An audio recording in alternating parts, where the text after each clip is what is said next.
Hello and welcome to Differential Discussions. I'm Melissa, And I'm Dave. and today we're going to be looking at a Sezary cell. Sezary. We're from Paris now. I started it. You did. It was all your fault now. So yeah, Sezary. We've seen this a couple times. At least I have seen it a couple times in a clinical setting. And it's not necessarily like something that's found hematologically all the time, right? So pathologically, these patients develop Mycosis fungoides. yeah, right. And so you might look at the name and think, hey, that sounds like some micro thing. And so that's where the oides part comes in, right? So this kind of looks like a tissue infiltrate, like a fungal infection of sorts or something. But in actuality, these lymphocytes, these malignant lymphocytes have infiltrated the tissue of our patients and causing disease. Skin. That's why it looks like a fungal infection on the skin. Yep. So it starts there, and when we get to Sezary syndrome, Yep. they're basically stage 4. They're at disseminated disease. Not good. But morphologically identifying Sezary cells is challenging. Agreed.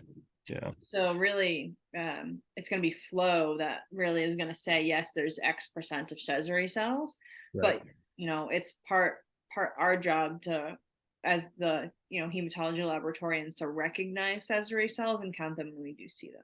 Absolutely. Yeah. So one of the challenges is this is another one of the mature lymphoid neoplasms. So, we always look for those lacy, blasty looking chromatin patterns. We don't have that in this sense.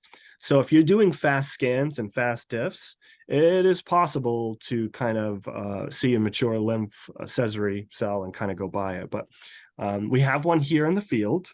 And I would say this is a pretty good one to kind of teach about how subtle this can be. But with our Sezary cells, the nucleus is going to be the main thing that we focus on. And what we see, if we're careful here, is these two almost hemispheres, right? One of the things I like to describe is like the yin and the yang. You get that, those two halves.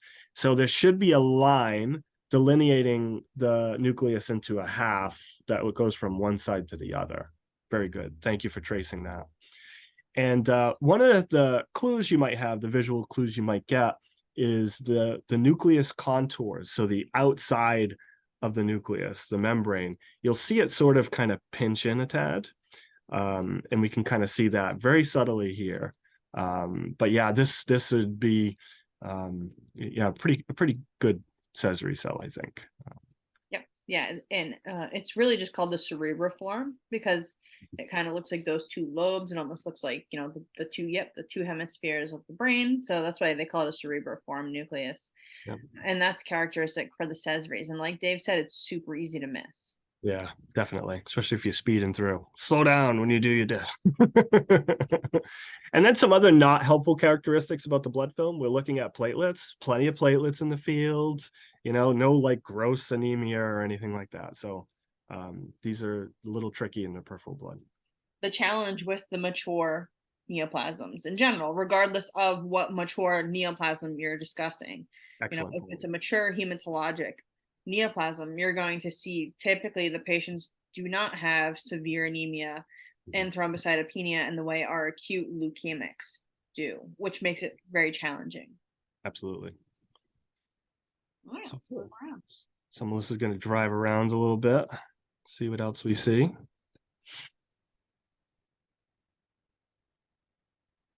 EOs. Oh yeah, beautiful. Yep. So the other thing that I'm noticing about the staining of some of these nuclei too is they're very, very dark staining. Okay. Yeah. So I've stressed this in other videos.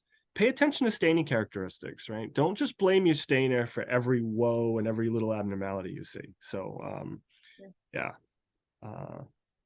Yeah, and I think too the deep dark staining that we're seeing in this is typically where the two hemispheres are overlapping. And so that makes sense, right? So if we add that depth to the nucleus, there's going to be more kind of DNA in that area, so more staining, darker color. It totally makes sense. Yeah, so everybody remember that we're dealing with 3D objects that we've forced to be 2D to look at on the slide, and that's why sometimes it can look like just a giant blob, but it really is, the 3D structures on top of one another.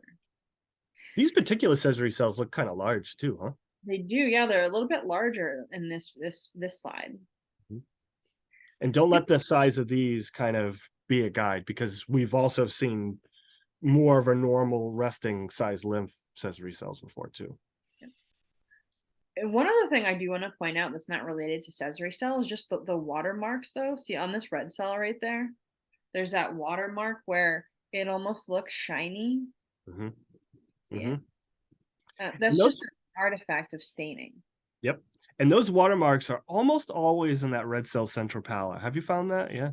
So it's, a little of this is my intuitive thing and me kind of BSing a little bit here. But I feels like water from the staining process is kind of getting trapped in that little pocket in the neutrophil.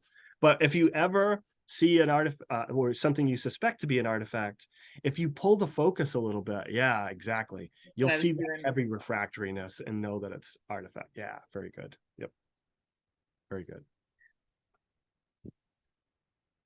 Cool. We have lots of normal white cells in this peripheral film, which has been consistent with my experience. Yep. Ooh, beautiful. Okay. So right here, that's another one of our Sezary cells right there. It's hard to see any cytoplasm. I guarantee you there is some, especially if you had eyes and scope, you'll see something. It's very, very faint. Do not skip this cell. No. The big ugly ones are the ones you shouldn't be skipping. Right, exactly. Neutrophil bromance.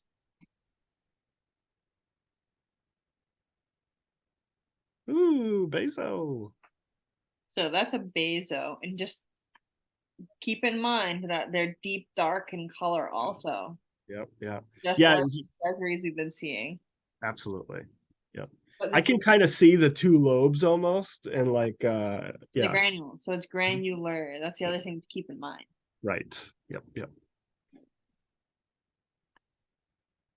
Lots of EOs in this one too. There are. Uh-huh. Yeah. So sometimes you'll see lymphoid neoplasms with a lot of eosinophils, Mhm. and that's because these um, abnormal leukemic lymphocytes can sometimes secrete lymphokines that stimulate eosinophil production. So if you see increased eosinophils, there's actually nothing wrong with the EOs. It's the lymphs that are stimulating the abnormal eosinophil numbers. Yep, yep. Excellent point. Yeah, lymphocytes are really important in a lot of those chemokine, cytokine kind of secretions. Cool. We have a monocyte, a nice Yes. mono to kind of That's what compare. I just wanted to stop on him and just Sure. showcase this is a mono. Look Yep. at how light the chromatin pattern is. Mhm. Look at Yep. how much cytoplasm and how much nucleus there is. So very different. And it would be easy too, right? Once you start to see Sezary cells, to start just looking for weird nuclei. And this is a normal weird nuclei. This is our normal pleomorphic monocyte nucleus. Cool. Oh, wow. Chef's kiss. This one made like the work really easy for us, huh, Melissa? I know. So you can see the physical two halves of the nucleus. So that's interesting. So we just looked at that monocyte, right? Someone may look at this. Heck, if you caught me when short on sleep and flashed this in front of me real fast, I might say monocyte, right? So let's be careful here. The chromatin pattern is the dead giveaway. It's extremely condensed, very, very dark. I love this cell. Very serendipitous. It's beautiful. More EOs. Oreos. More EOs and a neutrophil. Oh, Hey, another Sezary. Yep. it's a beautiful one. Yeah.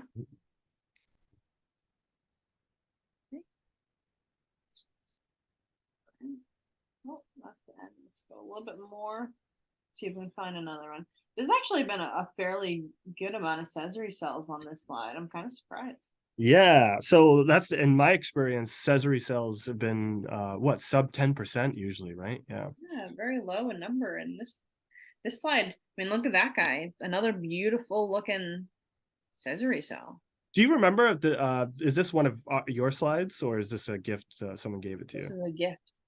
But it sure is a gift. This is a very good Beautiful slide. Yeah. I'd put an asterisk on this one. Because sometimes we have slides and it's like, oh, this is a X disease slide. And it's just like, you know, it's like, it's the best we got. Like, okay, it's not great, but that's all right. This is- Like our M2 that we did.